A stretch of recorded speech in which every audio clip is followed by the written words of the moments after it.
La société Tulle.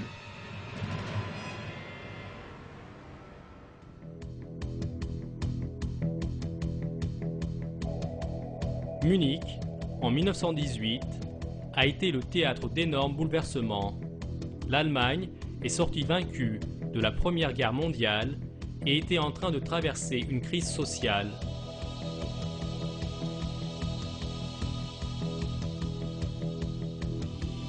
Ces agitations ont mené à la révolte contre le gouvernement.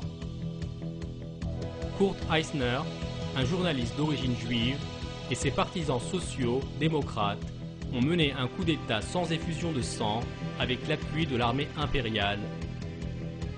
Ludwig III et sa famille avaient été envoyés en exil. Eisner était devenu Premier ministre du nouveau gouvernement.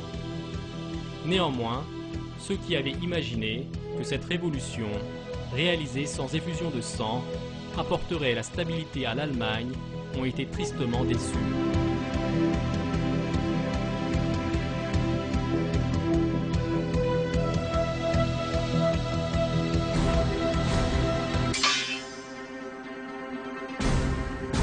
Une société secrète, appelée la société Tulle, est devenue l'ennemi numéro 1 du nouveau gouvernement. C'était une organisation profondément raciste qui a emprunté son appellation de Tulle, qui dans la mythologie nordique est le royaume légendaire d'où sont descendus les anciens peuples germaniques. Cette organisation a été fondée en 1918 par Rudolf von Sebottendorf.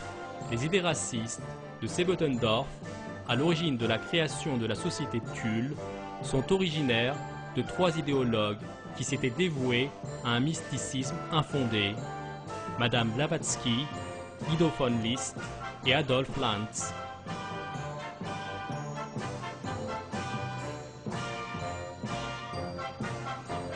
Madame Blavatsky a développé la théorie qui prétend que la race aryenne, qu'elle croit être l'ancêtre du peuple germanique, était une race prétendument supérieure. Selon cette théorie non scientifique et illogique, une civilisation avait gouverné le monde des milliers d'années avant les civilisations de l'ancienne Égypte et de la Mésopotamie, Atlantis.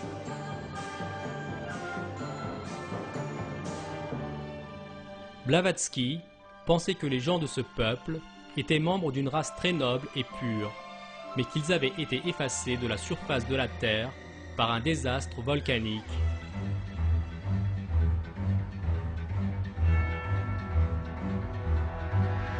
Selon son point de vue, ceux qui avaient survécu au désastre se sont dispersés à travers le monde, ayant eu pour résultat le fait que les Aryens s'étaient mêlés avec d'autres races.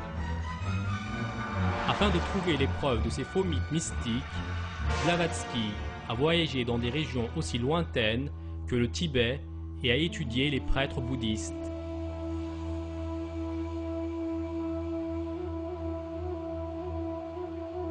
Un symbole qu'elle a utilisé sur la couverture de son livre, La doctrine secrète, était particulièrement frappant, la croix gammée.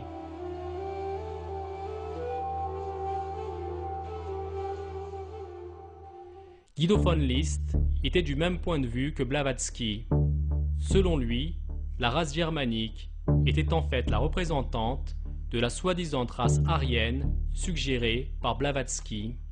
List est également venu avec une autre prétention. À travers le cours de l'histoire, il y avait eu des sociétés secrètes qui aspiraient à continuer et protéger la culture de la race aryenne.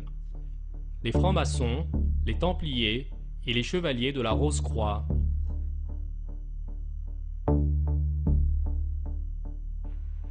En 1912, il a fondé une société secrète similaire à la franc-maçonnerie appelée l'Ordre germanique.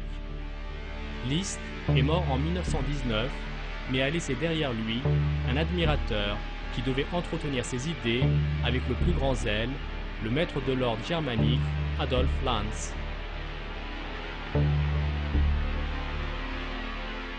En 1899, Lanz avait fondé un culte appelé les Nouveaux Templiers et s'en était proclamé grand maître.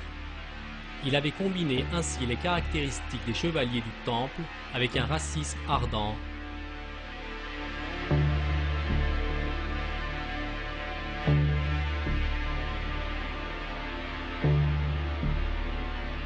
En 1915, il a commencé à publier le magazine antisémite Ostara afin de répandre ses idées racistes.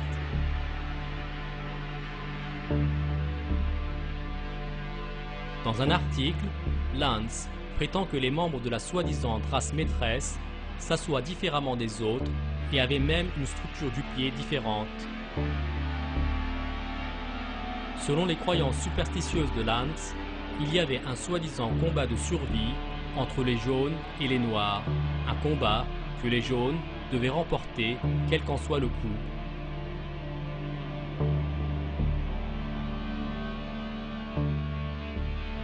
Depuis la toute première édition du magazine, Seybottendorf, le futur fondateur de la société de Tulle, était là parmi ses disciples et parmi les partisans de cette idéologie pervertie qu'il leur avait injectée.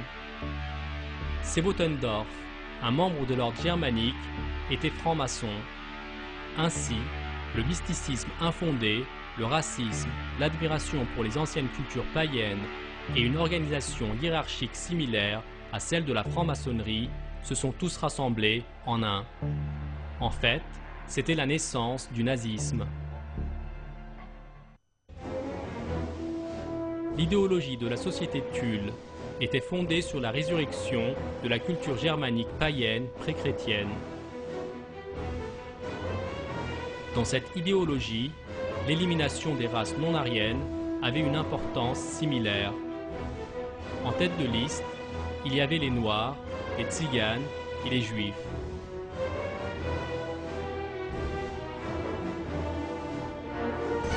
Ces mots, venant de l'une des publications de la Société de Tulle, en sont une indication. Arrêter les Juifs, cela apportera la paix à notre pays. C'est pourquoi le chef de la Société de Tulle, Seybottendorf, a refusé d'accepter le poste de chancelier de Kurt Eisner, un des Juifs qu'il considérait comme l'ennemi éternel. Il déclara cela assez ouvertement. « Hier, nous avons été témoins de la destruction de tout ce en quoi nous croyons et de tout ce à quoi nous attachons de l'importance. Au lieu des princes avec lesquels nous partageons des liens de sang, nos ennemis fatals gouvernent, les Juifs. Nous ne savons pas ce qui va naître d'un tel chaos. Aussi longtemps que je tiendrai le marteau de fer, je conduirai Tulle à la guerre. Notre discipline est germanique, et germanique veut dire noblesse. Notre Dieu est Valvater. Notre emblème est arien, la première flamme, le soleil, l'aigle. À partir d'aujourd'hui, notre symbole sera l'aigle. Il nous rappellera que nous devrons peut-être mourir si nous voulons vivre. Rudolf von Seybottendorf.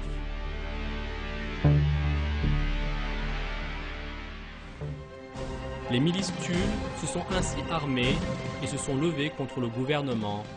Mais leur tentative de destituer Eisner a échoué. Chaque rue où avaient lieu de petits accrochages était le théâtre d'un champ de bataille. Pour les leaders de Tulle, cela était en fait une répétition de ce qui allait arriver dans le futur.